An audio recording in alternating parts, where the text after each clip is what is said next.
నమస్కారం. Operation black box కు స్వాగతం. ఈ రోజు జూలై 13 ఆదివారం ఉదయం దేశానికి ఒక వెరీ ఇంట్రెస్టింగ్ న్యూస్ అప్డేట్ వచ్చింది. ఉల్ఫా ఐ అనేది భారతదేశాన్ని విచ్ఛిన్నం చేయాలనుకునే ఒక సపరేటిస్ట్ గ్రూప్. వీరు అస్సాంను భారతదేశం నుండి వేరు చేయాలని డిమాండ్ చేస్తున్నారు. రీసెంట్ గా ఈ ఆర్గనైజేషన్ తమ సోషల్ మీడియా హ్యాండిల్స్ ద్వారా ఒక ప్రెస్ స్టేట్మెంట్ విడుదల చేసింది. అందులో వీరు ఇండియన్ ఆర్మీ తమపై ఒక మ్యాసివ్ డ్రోన్ అటాక్ చేసిందని క్లెయిమ్ చేశారు. తమపై చాలా పెద్ద దాడి జరిగిందని తెలిపారు. ఈ వ్యక్తులు వాస్తవానికి మయన్మార్ లో దాక్కున్నారు. ఇప్పుడు నేను మీకు మ్యాప్ లో చూపిస్తే here you can see the state of Assam. ULFA I ప్రజలు మయన్మార్ బార్డర్ కు సమీపంలో దాక్కుని అస్సాంలో చాలా సార్లు government officials, police personnel, security forces పై దాడి చేశారు. కాబట్టి సడన్ గా ఉల్ఫా ఐ బయటకు వచ్చి తమపై ఒక మ్యాసివ్ డ్రోన్ అటాక్ జరిగిందని చెప్పింది. చాలా మంది జర్నలిస్టులు ఇండియన్ ఆర్మీని అడిగారు, is this truly a surgical strike? But this time in Myanmar, unlike Pakistan, Indian army మాత్రం completely silent. We're not commenting on this, we cannot say anything, దగ్గర ఇంటెలిజెన్స్ లేదు and we don't want to glorify it అని చెప్పింది. వారి senior నాయకుల్లో ఒకరు కూడా ఇక్కడ చనిపోయినట్లు వార్తల్లో వస్తున్నాయి. But Indian army is completely silent on this matter. మరియు మీరు ఆలోచిస్తున్నట్లయితే మీరు గతంలో ఉల్ఫా గురించి విని ఉండవచ్చు. కానీ ఈ వ్యక్తులు ఖచ్చితంగా ఎవరు? దీన్ని అర్థం చేసుకుందాం. చూడండి, ఉల్ఫా మరియు ఉల్ఫా ఐ మధ్య క్లియర్ తేడా ఉంది. ఉల్ఫా ఇలా చెప్తుంది, మేము చర్చలకు సిద్ధంగా ఉన్నాం, మేము భారత ప్రభుత్వంతో మాట్లాడాలనుకుంటున్నాం, మాకు అస్సాం కోసం మరిన్ని ప్యాకేజీలు, మరిన్ని హక్కులు కావాలని వారు కోరుతున్నారు. ఈ వ్యక్తులు నిజంగానే అస్సాంను భారతదేశం నుండి విడదీయాలనే డిమాండ్ను విడిచిపెట్టారు. నేను దాని గురించి మాట్లాడుతున్నాను. కానీ ఉల్ఫాతో పాటు ఉల్ఫా ఐ అనే మరో సంస్థ కూడా ఉంది. ఇక్కడ ఐ అంటే ఇండిపెండెన్స్. పరేష్ బరువా నేతృత్వంలో ఈ బృందం బహిరంగంగా అస్సాంను భారతదేశం నుండి విడదీయాలని డిమాండ్ చేస్తుంది. అస్సాంలో ఉల్ఫా ఐకి పెద్దగా మద్దతు లభించదు. అస్సాంలో చాలా మంది గర్వించదగిన భారతీయులున్నారు. మీరు అక్కడికి ప్రయాణిస్తే వారు దేశభక్తిని మీరు అనుభవిస్తారు. ఎక్కువ శాతం మంది ప్రజలు నిజమైన భారతీయులు. వారు దేశం నుండి విడిపోవాలని అస్సలు కోరుకోరు. కానీ ఈ బృందం మాత్రం లేదు, మేము అస్సాంను భారతదేశం నుండి వేరు చేస్తాము అని చెప్తోంది.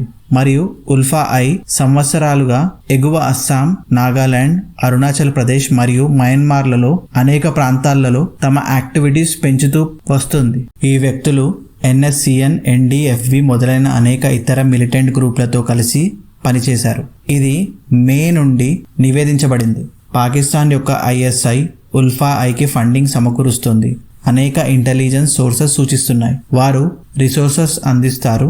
అనేక చైనా ఎంటిటీస్ కూడా వారికి పరోక్షంగా మద్దతిస్తున్నాయి. చైనా తయారీ ఆయుధాలు చాలాసార్లు స్వాధీనం చేసుకున్నారు. వారి ఉగ్రవాదులు ఇక్కడ చనిపోయినప్పుడల్లా మయన్మార్లోని నగాయాంగ్ ప్రాంతంలోనే ఈ వ్యక్తులు దాక్కుంటున్నారని ఇండియా చాలా కాలంగా చెబుతోంది. వారు ఎప్పుడైనా చుట్టుముట్టబడినప్పుడల్లా మయన్మార్ అడవిలోకి పారిపోయి తిరిగి సమూహంగా ఏర్పడి కొత్త దాడులు ప్రారంభిస్తున్నారు. కాబట్టి మళ్ళీ ఈసారి వచ్చిన వార్త ఏమిటంటే, నేరుగా మయన్మార్ అడవుల్లో దాక్కున్న ఉల్ఫా ఐ వ్యక్తులు భారీ డ్రోన్ దాడిని ఎదుర్కొన్నారు. 100 కంటే ఎక్కువ డ్రోన్లు పంపారని వారు అంటున్నారు. ఆకాశం అంతా డ్రోన్లతో నిండిపోయింది. అవి నిరంతరం అక్కడి నుండి బుల్లెట్లను కురిపిస్తూనే ఉన్నాయి. మరియు ఈ విధంగా చాలా మంది ఉల్ఫా వ్యక్తులు చనిపోయారు. ఇది వార్తా సంస్థల్లో మళ్ళీ నివేదించబడుతోంది. ఉల్ఫా ఐ తమ మొదటి ప్రకటనలో తమ నాయకుడు నయాన్ అస్వాం మరణించాడని కూడా పేర్కొంది. ప్రస్తుతానికి ఇండియా మౌనంగా ఉంది. మయన్మార్ భూభాగంలో భారత సైన్యం తమ వైపు నుండి పెద్ద ఎత్తున డ్రోన్ దాడిని ప్రారంభించిందని మేము ఎక్కడా అధికారికంగా ధృవీకరించలేదు. ఇప్పుడు మీకు ఇక్కడ ఒక ప్రశ్న రావచ్చు, సరే ఉల్ఫా ఐ ప్రజలు అస్సాంను భారతదేశం నుండి వేరు చేయాలనుకుంటున్నారు. వారు తరచుగా మయన్మార్ అడవుల్లో దాక్కుంటున్నారు. కాబట్టి మయన్మార్ ఈ సమూహాలకు రక్షణ కల్పిస్తుందని మనం చెప్పగలమా? నేను మీకు మయన్మార్ గురించి చెప్తాను. 2010 నుండి అంటే 15 సంవత్సరాల క్రితం గురించి మాట్లాడితే ఉల్ఫా చీఫ్ పరేష్ బరువాను పట్టుకోవడంలో భారతదేశానికి సహాయం చేయాలనుకున్న మయన్మార్ ఒకే ఒక్క విషయం చెప్పింది. మయన్మార్ చాలాసార్లు నిఘా సమాచారాన్ని కూడా అందించింది. కానీ ఇప్పుడు మయన్మార్ అంతర్గతంగా చాలా క్లిష్టమైన దేశంగా మారింది. మీకు తెలిసినట్టుగా అక్కడ చాలా కాలంగా సైనిక పాలన ఉంది. ఇప్పుడు మయన్మార్లోని అనేక గ్రూపులు సైనిక జుంటాకు వ్యతిరేకంగా తమ సొంత సైన్యాలను ఏర్పాటు చేశాయి. మయన్మార్కు తిరిగి ప్రజాస్వామ్యం రావాలని మరియు పరిస్థితి సాధారణ స్థితికి రావాలని వారు కోరుకుంటున్నారు.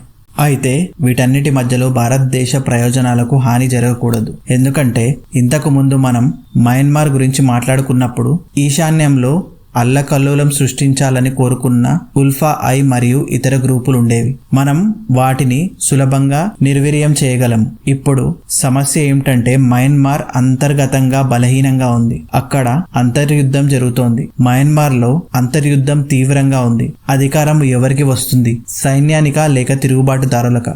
భారతదేశానికి చాలా కాలంగా ఒక కళ ఉంది. అది 23 ఏళ్ల కళ.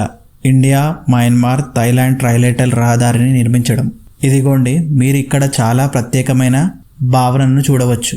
ఇక్కడ ఒక రోడ్డు భారతదేశం నుండి బయలుదేరి మయన్మార్కు వెళ్ళి వారి ముఖ్యమైన నగరానికి చేరుకొని పై థాయిలాండ్కు వెళ్తుంది. దీని ద్వారా మయన్మార్ మరియు థాయిలాండ్ ఈ రెండు ముఖ్యమైన ఆసియా దేశాలను మీరు ఊహించవచ్చు. ఇది భారతదేశ వాణిజ్యాన్ని పెంచుతుంది. పర్యాటకం ఎలా అభివృద్ధి చెందుతుంది?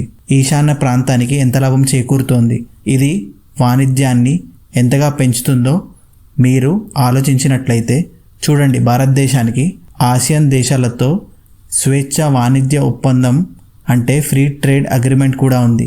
మరియు పీయూష్ గోయల్ గారు ఇటీవల మాట్లాడుతూ ఆ ఫ్రీ ట్రేడ్ అగ్రిమెంట్ను సవరించడానికి ప్రయత్నాలు జరుగుతున్నాయని, తద్వారా భారతదేశ ఆసియన్కు మరింత ఎగుమతి చేయగలదని తెలిపారు. కానీ ఇప్పటికీ మీరు సామర్థ్యాన్ని పరిశీలిస్తే దురదృష్టవశాత్తు పాకిస్తాన్ మరియు చైనా పరోక్షంగా నిధులు సమకూరుస్తున్న గ్రూపులు ఇవే. దీని కారణంగా దశాబ్దాలుగా భారతదేశం పొందాల్సిన ఆర్థిక ప్రయోజనం కార్యరూపం దాల్చలేదు. కానీ కనీసం కొన్ని శుభవార్తలున్నాయి. చాలా మంది ఉల్ఫా సభ్యులు లొంగిపోయారు. వారు లొంగిపోయినప్పుడు ఉల్ఫా ఐ దాచిన ఆయుధాలు మొదలైన వాటి గురించి మరింత సమాచారం అందించారు. ఇటీవల ఒక అడవిలో దాచిన 30 కిలోల పేలుడు పదార్థాలను కనుక్కోబడ్డాయి. ఇప్పుడు ఈ డ్రోన్ దాడి జరిగింది. దీనిలో ఉల్ఫా ఐ భారీ నష్టాన్ని చవిచూసింది. ఇప్పుడు ఈ డ్రోన్ దాడి ఎవరు చేశారు? భారత సైన్యం తాము చేయలేదని చెబుతోంది. కాబట్టి ఇది బహిరంగంగా మాట్లాడడానికి మేము ఇష్టపడమని మా రహస్య ఏజెన్సీల యొక్క రహస్య ఆపరేషనా వేచి చూడాలి. దానికి సంబంధించిన వివరాలు త్వరలోనే బయటికి వస్తాయి. కానీ ఒక్క విషయం ఖచ్చితం, ఇండియా మయన్మార్ థాయిలాండ్ కనెక్టివిటీ బలోపేతం చేయాలనే మా కల అదే సమయంలో ఈశాన్యంలో వేర్పాటువాద గ్రూపులను నిర్వీర్యం చేయడం మరియు ఈశాన్యాన్ని అభివృద్ధి చేయడం క్రమంగా ఆ దిశగా సాగుతోంది. కాబట్టి ఈ అంశానికి సంబంధించి అనేక అప్డేట్లు వస్తాయి. కొన్ని ముఖ్యమైన అప్డేట్లు బయటికి వస్తాయి. కాబట్టి నేను మీ అందరి కోసం అప్డేటెడ్ వీడియోలు తయారు చేస్తాను.